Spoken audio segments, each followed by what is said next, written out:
29 তাৰিখে মই দুধনৈত গৈছিলোঁ। দুধনৈত এগৰাকী ছাত্ৰীয়ে মোৰ ওচৰত আহি ক'লে যে মামা উচ্চতৰ মাধ্যমিক দ্বিতীয় বৰ্ষৰ বাবে প্ৰস্তুতি হোৱাৰ সময়।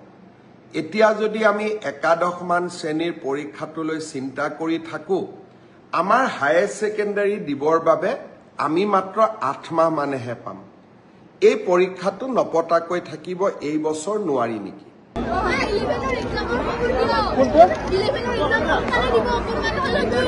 অলপমান গণ্ডগোল কৰি দিলে নহয়।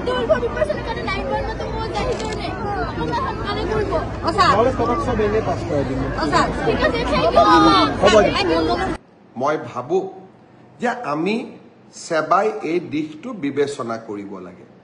যিয়ে নহওক কিয় 2খন বা 3খন প্ৰশ্ন কাকত বাকী ৰৈ গৈছে আৰু পৰীক্ষাটো যদি এপ্ৰিলৰ শেষত বা মে'ত আমি অনুষ্ঠিত কৰোঁ, ল'ৰা ছোৱালীবিলাকো টেনশ্যনত থাকিব আৰু তেওঁলোকে দ্বাদশমান শ্ৰেণীৰ বাবে নিজক প্ৰস্তুতিও কৰিব নোৱাৰিব।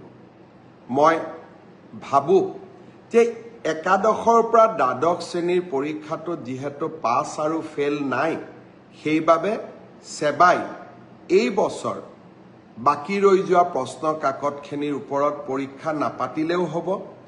অহা বছৰ আমি একাদশমান শ্ৰেণীৰ পৰীক্ষাটো কেনেকৈ কঠোৰভাৱে নিয়ন্ত্ৰিতভাৱে পাতিব পাৰোঁ তাৰ বিষয়ে আমি আলোচনা কৰিম আৰু যিসকলে প্ৰশ্ন কাকত ফাদিল কৰিলে তেওঁলোককো আমি কঠোৰ শাস্তি বিহিম।